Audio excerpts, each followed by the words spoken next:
สบายดีทุกคนวันนี้เรามากินข้าวกับเสี่ยวเนาะข้าวกับ2-3เสี่ยวอีกแล้วเนาะ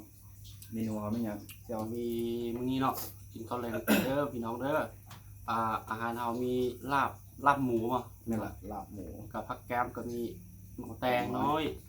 มีผักสลัดผักเขาท้องมี ข้าวทองแล้วก็หอมบัว หอมบัวหอมลาบมีมะพริกนี่พริกดิบเด้อ มาเด้อ เอามาพี่น้องแซ่บๆเด้อ มันมีข้าวเจ้าหนักเนี่ย กินไปพร้อมเลยนี่แหละ นั่นล่ะดิทำข้าวยังไงเด้อ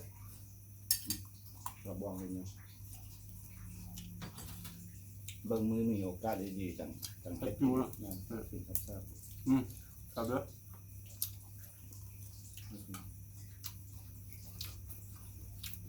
ร้านนี้แซ่บดีร้านนี้ แตง กับตัวหอมหวานต่ำ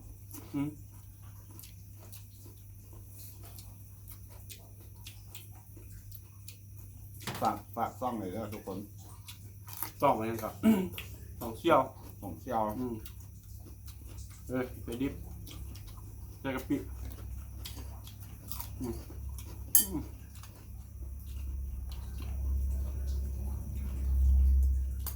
นี่พี่น้อง พักนึงเนาะ ครับ ข้าวทอง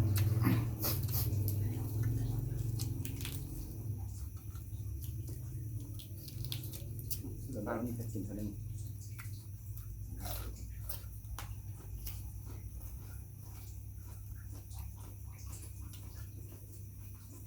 หอมลาบ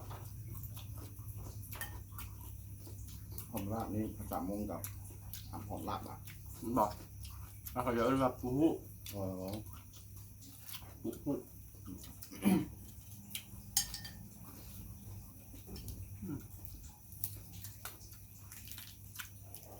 โอ้แซ่บแซ่บ แซ่บๆเหมือนกัน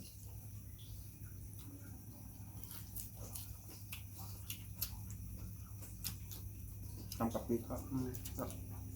ใส่รสข้าวเจ้านี่ทำอย่างนี้แล้ว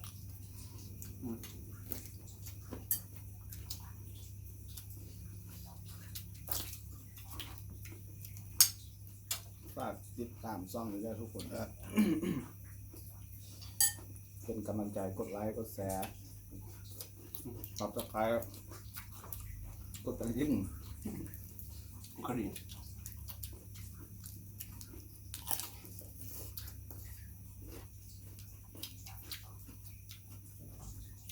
หอมหวานครับ ครับ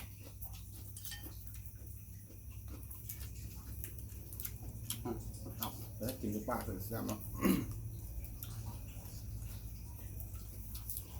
ตัด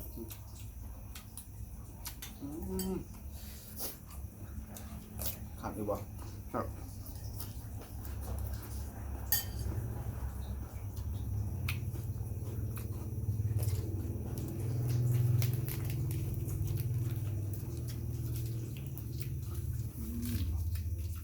ครับว่า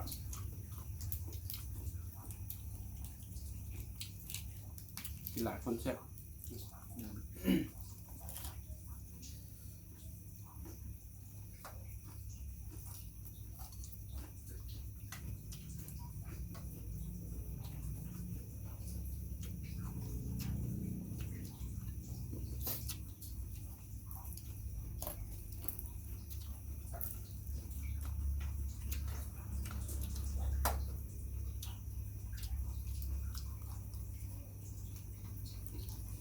ขาดดีบ่ขาดอยู่เนาะ แซ่บหอมสี หอมลาบเลยครับหอมกระแดงเลยครับ พรุ่งนี้สุดแล้วต้องติดตามด้วยช่องไหนฮะช่องเบาดอยครับช่องอ่างช่องเชี่ยว จอมันเรียกตัวตัวเนาะ ครับ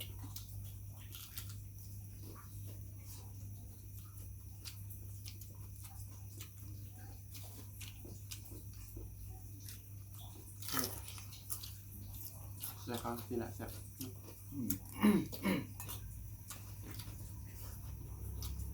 หอมหลับ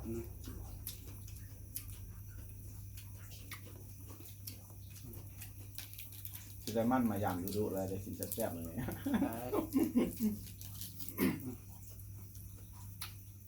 ผมลาบไส้คัดเอาเนอะทุกคน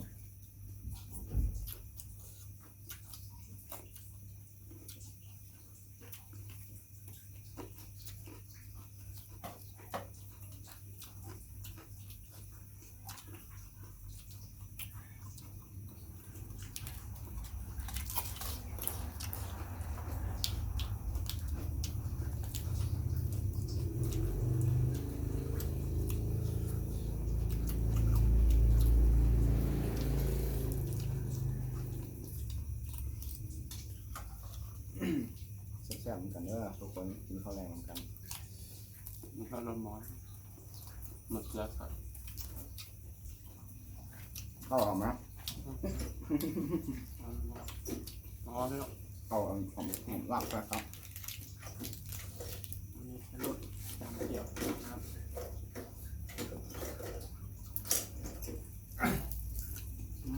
เนี่ย สั่นแล้วมาเก็บกลับไส้แบบนี้ โอ้แซ่บ แล้วก็ปีกมาเก็บ คุยกับพี่ก็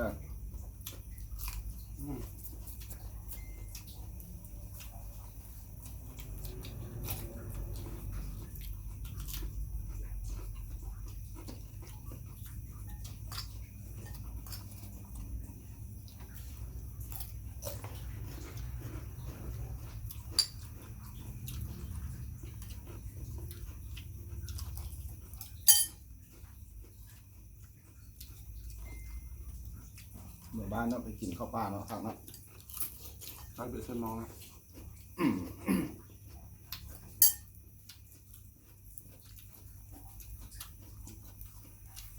หอมลาบกับแซ่บทุกคน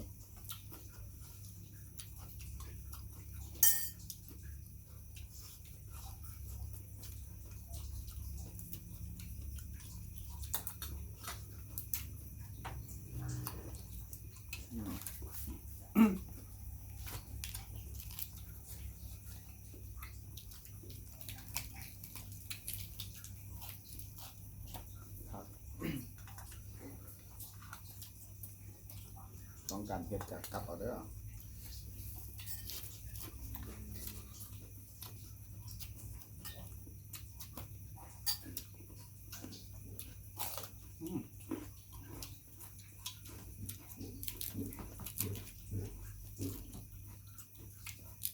ส่วนนี้บ่มีมากมากล้าเบิดอัน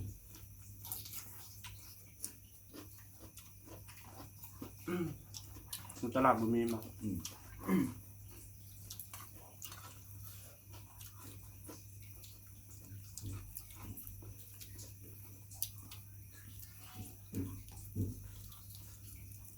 แซ่บอยู่บ่เชียวดู ครับ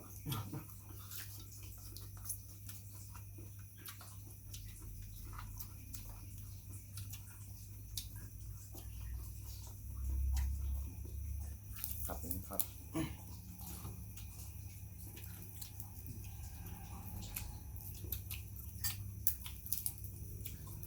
ใช้เป็นต้นที่อะไร หมักนี่เราทากระทองกันเนาะ สมุนไพร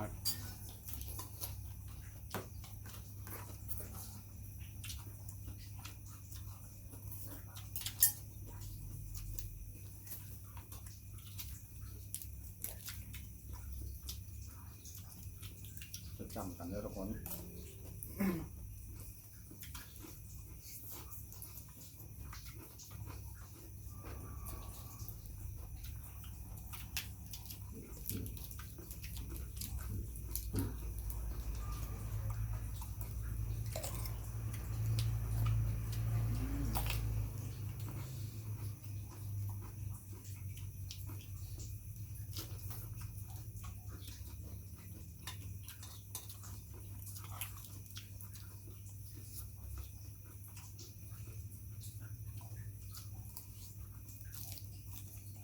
การบวงโลก อืม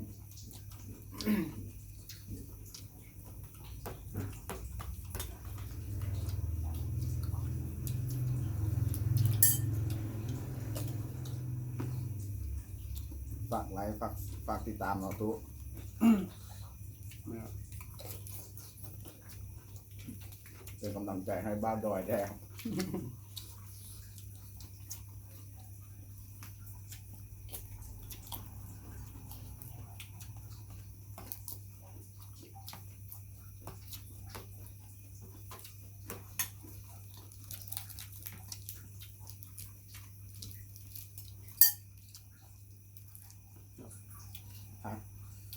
พักอะไรวะ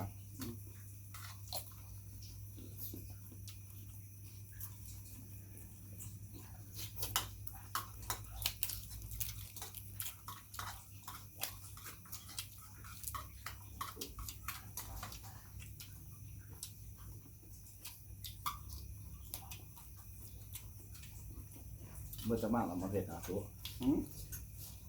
ส่งมากเลย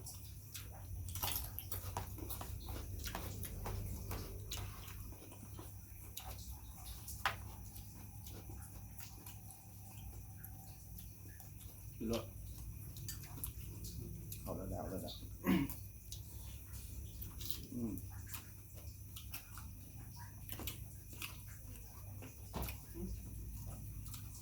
แข็งน้อย ผักเนาะ อืม ลาบใส่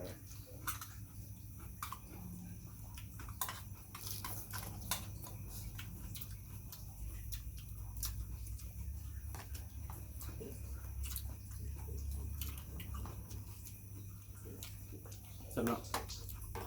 แซ่บนี้มาได้พี่น้องนะเป็นอาหารสมุนไพรไหม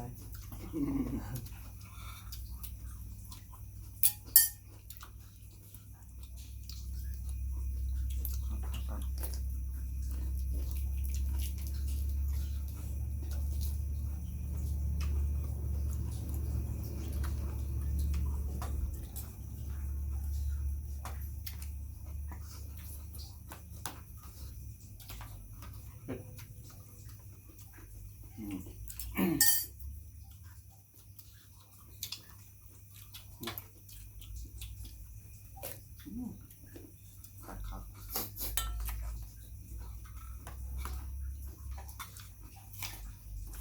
สดน้ำเลย อืม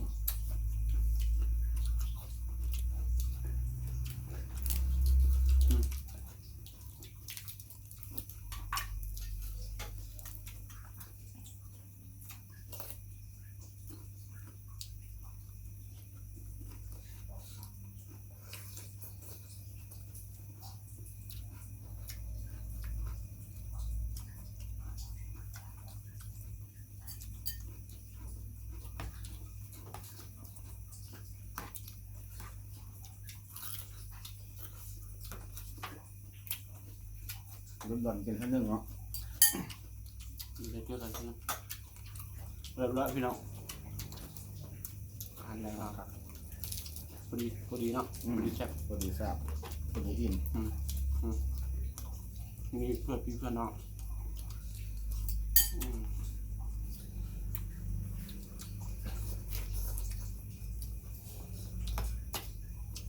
เดือดเลยมาเพชร แซ่บครับ แกงตับ โอเคเนาะเจอกันคลิปหน้าแล้วทุกคน ไปแล้วแล้วส่งคนเดียว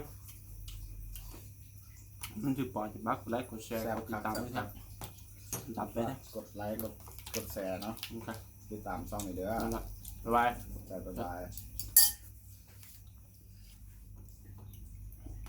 แต่มาที